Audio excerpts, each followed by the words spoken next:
Hi, I'm Christine Tulley, President and Executive Writing Coach at Defend, Publish, and Lead, and welcome to episode 147, Writing an Academic Newsletter or Blog. This is an idea that I've been thinking about for a long time, and I've never actually pulled off writing a newsletter or a blog regularly. To me, our weekly podcast is my blog, since many times our listeners do get many of the ideas that I'm thinking about is writing sort of live as they're happening. I know many of you have been very loyal listeners, and if you've been watching us on YouTube, you've also seen things like me actually working through how to figure out a writing problem in the library on a whiteboard. Or we had an episode where I basically cut up a whole draft with scissors and laid down all the pieces and put it back in it, or put it into an order that made more sense. So I do try to do that kind of work with all of you live, just so you can kind of see how just a regular person is trying to think through some of these issues about writing and productivity. But a newsletter or a blog, I think, would be a very viable outlet. Maybe someday we'll do it, maybe we won't. But the podcasting certainly is not for everybody. So one of the things that I've learned is that, it is a week in and week out commitment. We've never skipped a week. I hope we never do. And it is something that has to certainly be managed. So with a newsletter, an academic blog, I'm really interested in learning about how people sort of maintain that same kind of level of production and putting out the content. And so one of the things I started thinking about with that is the result of looking at a post, which I will share on screen, and I'll also link to it. For audio listeners only, you don't need to see it to know what's happening. But Taylor and Francis put out this really good, helpful tool for their authors. And for the record, I don't know if I have any publications by them. I don't think I do. I'm not one of their authors, but I just really like the resources that they provide to their authors. And they have one out there about how to write a blog post about sharing research and dissemination. And I think this is something that I've talked about in other episodes, and I know I've talked about this in the Scholarly Kitchen for a guest post that I did. I'll link to that one in the show notes as well. But this whole idea about an author life cycle for projects now. And so one of the things that I've argued for a long time is that our writing process is no longer, it never really was linear, but it's no longer you do some research, you write about your project, you publish it, and then you move on to the next one. Because what happens is projects essentially have a whole other life cycle out there in the world. So work I did back in 2011, somebody might cite it today, and then it's back out there again as, support for a project or something else. Certainly authors that do some self-citation, and I know this varies in some disciplines, whether it's acceptable or not, but you can have maybe a landmark study live on for a really, really long time. And so one of the things that I think an academic newsletter or a blog does, and I think in some ways to a weekly podcast like this one, is that we all have these little bits of writing or ideas that we're not using right now. So one of the last projects I just completed, I always have a document I call extra, and I believe I even have a podcast episode on that. I'm using an extra document to cut writing. But one of the things that's in those extra documents, a lot of times there's some really great stuff. There might be a couple paragraphs on a nugget of an idea that I would have loved to develop, but I just couldn't do it in that project. Many of our podcast episodes have developed from those nuggets of ideas, because sometimes as I'm writing, I will reflect on what am I doing right now that is something that would be really good for the podcast. So sometimes even in the extra, I'll put a little note in for a podcast. But what I found is that sometimes there's concepts that just aren't ready for either they're not ready to be a full-fledged article or a book chapter, but they're great for something that could be fleshed out maybe in a shorter piece of, say, 1,000 words. Some of my work has come out in inside higher education that way. I occasionally write a career guest post for them, and that's where I end up doing it. So it's not something that where I'm running my own blog or my own academic newsletter, but I do put some of that content there, and then I pretty much use this podcast as my verbal academic newsletter.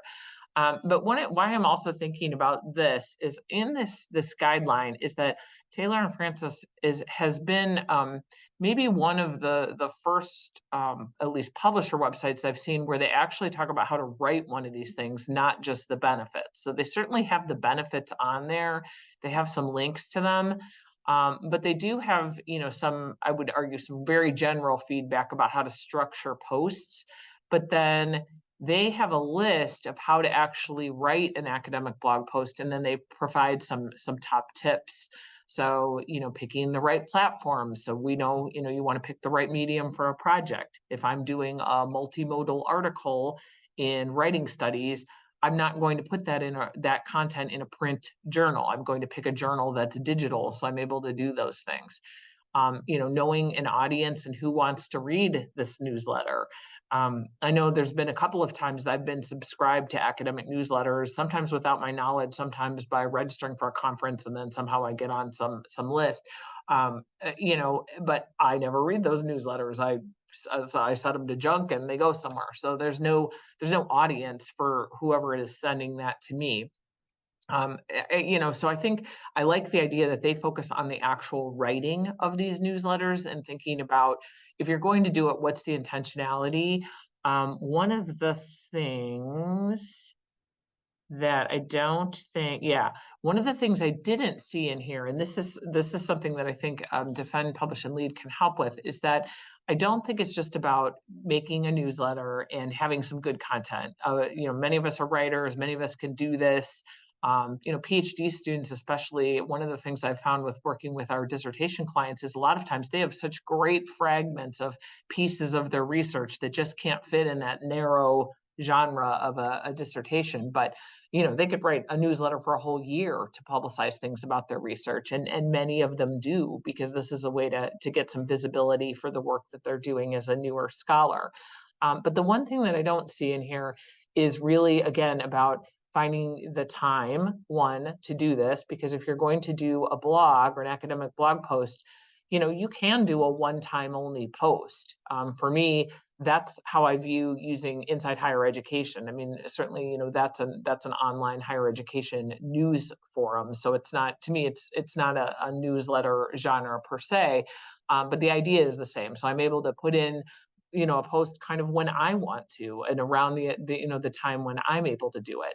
So, you'll see a period for Inside Higher Education for me where I was writing for them much more frequently. The pandemic hit, and then I waited a while because a lot of the content that I want to use, I'm using on the podcast. So I don't have really a need for something like that. But I did do one that actually became a podcast and a post for Inside Higher Ed a while back, probably, I don't know, a couple of months ago. So I am still doing it. But for me, I knew I could not keep up with another weekly obligation.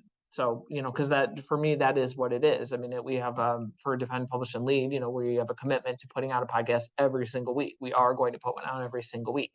So one of the things I don't see here in these tips is this idea of how to be regular about doing this kind of writing, because a monthly newsletter, and this is just purely my own opinion, but a monthly newsletter for me is something I probably am not going to read very often. If it only comes through once a month, I'm not going to look at it as something to schedule in as a reader to do. So whatever would happen with a newsletter or a blog, I think there has to be a way that people know to get it regularly.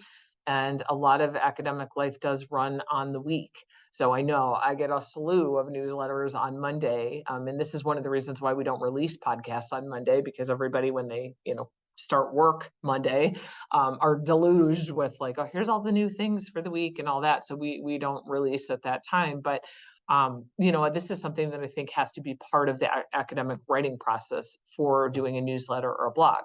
But that said, one of the things that's really great about writing an academic newsletter or a blog is you can determine the length. So you might have 50 fragments of really great ideas that all you got to do is shape them up a little bit. And you could even have it where you write 10, 15, 20 of them ahead and release them once a week to get yourself a little bit of a buffer.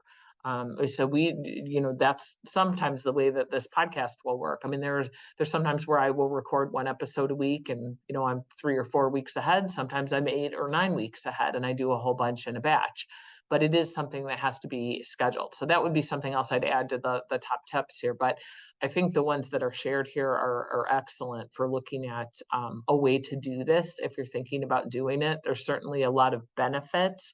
One of the other things that I will say about this is that for job candidates at my university, one of the things that we found very helpful is when people do have a regular, blog, a regular newsletter of some sort, it's been an excellent way to kind of get more of a sense of that job candidate than we would have otherwise, because essentially what we're getting is a regular presentation every week of some kind of, intellectual ability.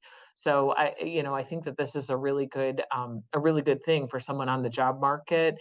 For the record, we do coaching for this at Defend, Publish, and Lead. And in fact, we are going, let me change this for a second. Our upcoming November writing class, if you're interested in doing it with us, is with James Lang. He's one of our writing coaches at Defend, Publish, and Lead.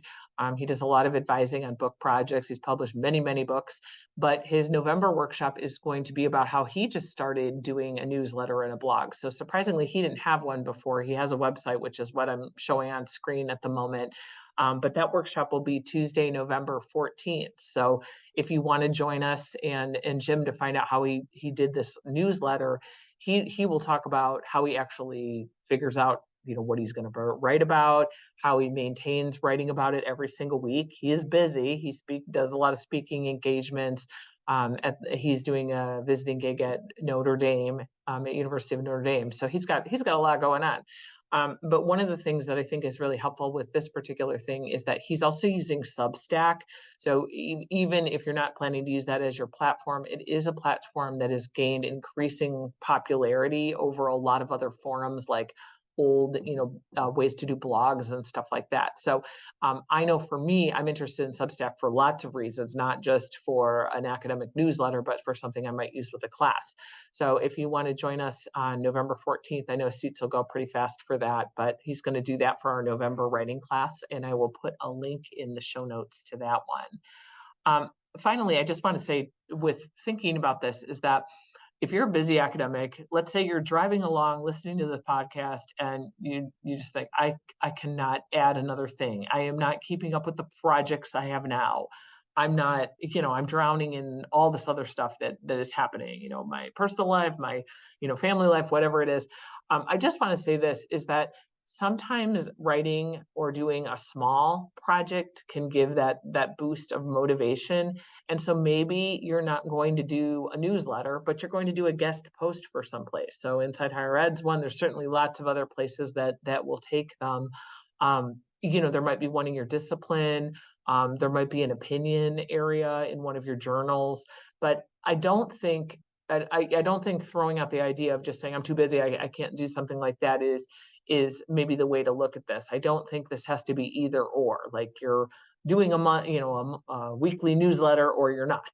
I think there's still plenty of ways to do this and share research out, some different ways. Another way we haven't talked a whole lot about on here, because I am just learning a lot more about this, is I've seen people do plenty of these types of newsletter posts on LinkedIn. So if you're already on LinkedIn, that might be a way that you want to do it. You've already got the space. You could post kind of whenever you want.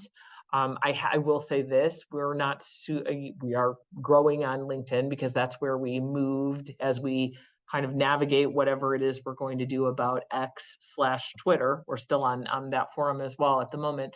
But I know for me, one of the things I've noticed on there is that, I am getting from some of the people that I follow a newsletter or a post, every day, every other day.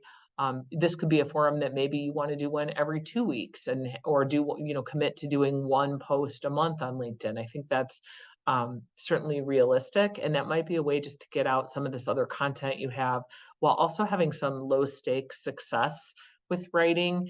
I know in the last year, I mean, I certainly, like everybody, I've had rejections and things like that, but definitely in the last year, I've had a couple of tougher ones where I know I've had some really good pieces that I've had to say, well, maybe this is not going to be this one thing, this one article, but it's going to be this other thing right now.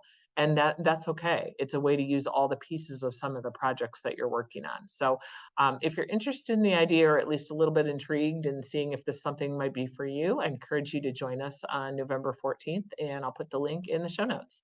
Happy writing this week.